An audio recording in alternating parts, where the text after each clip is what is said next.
Hi hello అందరికీ good morning. Welcome back to our channel. మీరు చూస్తున్నారు మా తోటలో ఉన్న కాకరకాయ తీగ.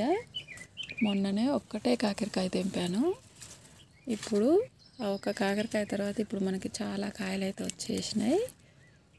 ఇవి ఒక 4-5 అయితే ఉన్నాయి. మంచి సైజుకి వచ్చేసినాయి. వీటిని ఇప్పుడు నేను తెంపుతున్నాను. ఇది చూడండి ఎంత మంచిగా ఉన్నాయో.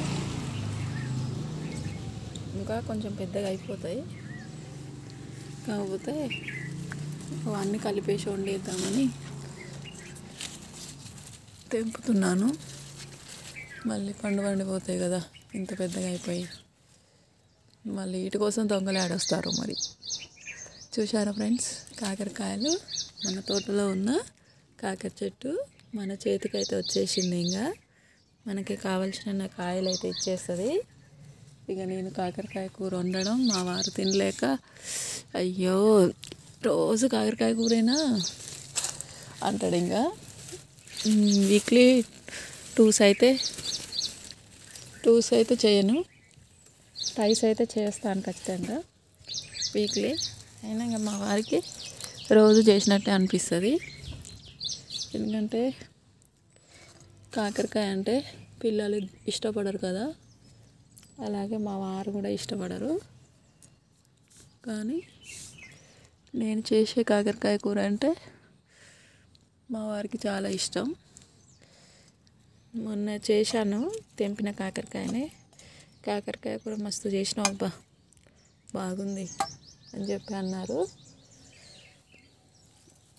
మనకున్న కాకరకాయలని కట్ చేసుకొని దానికి తగ్గట్టుగా ఆనియన్ టమాటో తీసుకొని వంట చేస్తే మన కాకరకాయ కూర మంచిగా వస్తుంది.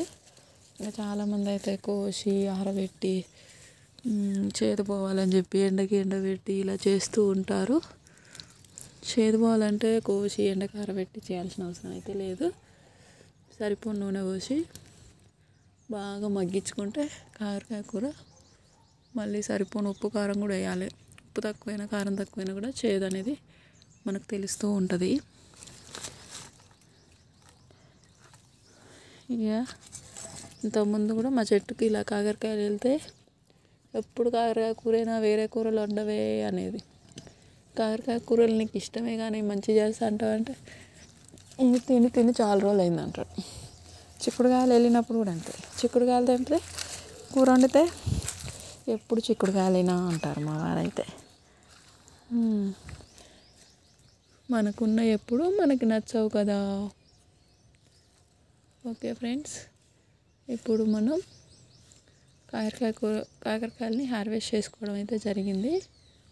ఇప్పుడు మనం వీటితో కాకరకాయ కూర వండుకుందాం ఫ్రెండ్స్. బాయ్.